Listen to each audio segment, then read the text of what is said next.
Carlos, queria te ouvir também sobre Brasil em relação à política monetária. A gente teve, salvo engano, na semana passada, né, IPCA que trouxe uma deflação, mas foi uma deflação abaixo da esperada.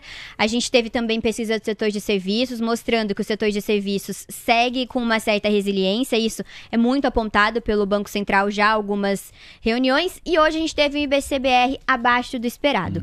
Colocando todos esses dados, que peso você dá para esse enfraquecimento da atividade que a gente acompanhou no IBCBR? Eu diria que aquela bolha de consumo que a gente tinha no Brasil, ele começou a segurar, né? Você começa a entrar num período, nós estamos chegando no finalzinho de 2025 aí, período de eleição, uma turbulência política. Isso, querendo ou não, gera uma expectativa mais negativa. Então as empresas, os agentes tendem a se segurar um pouco, evitar de, às vezes, gastar, financiar alguma coisa. Então você começa a ter aí um processo meio de desaceleração.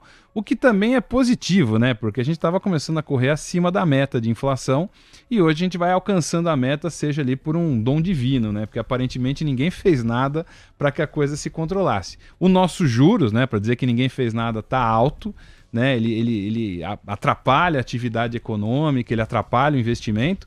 Mas, de outro lado, a gente também tem um país que tem uma economia resiliente e forte, né? Quer dizer, principalmente nessa questão dos commodities, do agro, a gente ocupa nosso espaço aí no mundo. Então, esse processo de arrefecimento aí dos preços, diminuição um pouco dos preços, pode ser positivo no curto prazo aí. O risco é que a gente pode entrar um ano de eleição aí com a atividade econômica atrapalhada. E aí entra governo gastando, provavelmente emitindo muito dinheiro e tentando se financiar aí para a eleição, mas isso é uma realidade para 2026, né? Levando em consideração principalmente o cenário lá fora de corte de juros, muita gente começa a se questionar no mercado se o Banco Central não pode começar a pensar em um corte já em dezembro, ao invés de 2026.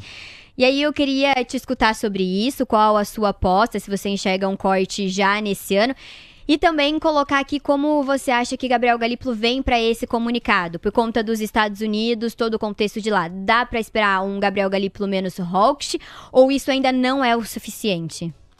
Olha, eu acho que ele já está no ponto alto do hawkish, né? Ele está no auge dessa postura de juro alto. É óbvio que o presidente do Banco Central não tem limite, né? Quer dizer, se você precisar conter a inflação, você vai aumentar a taxa de juros novamente. O que me parece é que a gente está tendo um processo de desaceleração da inflação mais rápido do que era previsto, né? Então, no começo do ano a gente tinha a perspectiva de estourar a meta, que ia gerar uma inflação descontrolada, e isso não está acontecendo. Eu ficaria... Aposta nunca é bom nesse segmento, né? Mas eu ficaria com a ideia de que até o fim do ano ainda há uma sinalização de juro mais baixo. E tem que pensar o seguinte, juro é que nem remédio, né? Se abaixa hoje, ele demora um tempo para fazer efeito.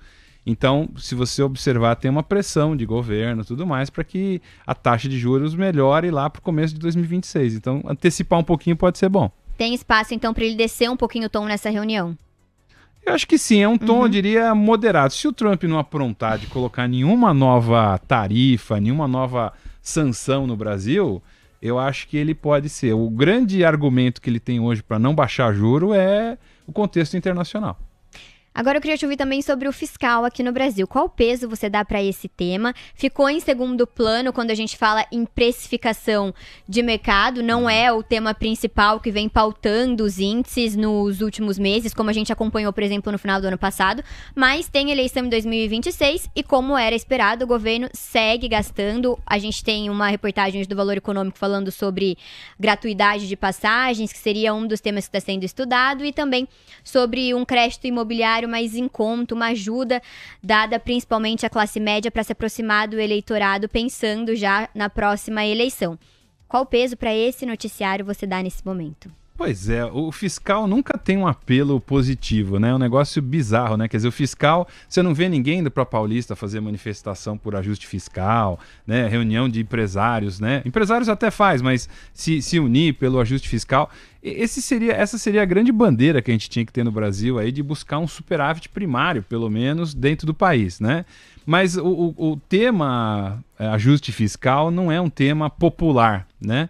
E aí a gente entra num processo de eleição em que o governo, como eu disse, ele precisa estimular a economia para tentar chegar lá em outubro de 2026 com condições de se reeleger. Então, o que você vai começar a fazer aí, primeiro, é criar esses programas, essas oportunidades, sei lá, um crédito para casa própria, subsidiar alguma coisa, de cortar algum juro, cortar algum imposto, alguma coisa assim, para tentar criar uma sensação de acesso a crédito e possibilidade de crescimento. Mas, infelizmente, a nossa situação fiscal não é desesperadora. Eu sou um pouco contrário à ideia de achar que nós estamos no desespero, mas o fato de ter uma trajetória de dívida crescente não é bom, né? Então, a mínima busca por um ajuste fiscal seria, né, o superávit primário, bem dito, né, que é aquela sobra que tem antes de pagar os juros, seria o mínimo necessário que a gente poderia colocar em pauta, mas não é animado, não anima o pessoal, né, para fazer esse tipo de abordagem.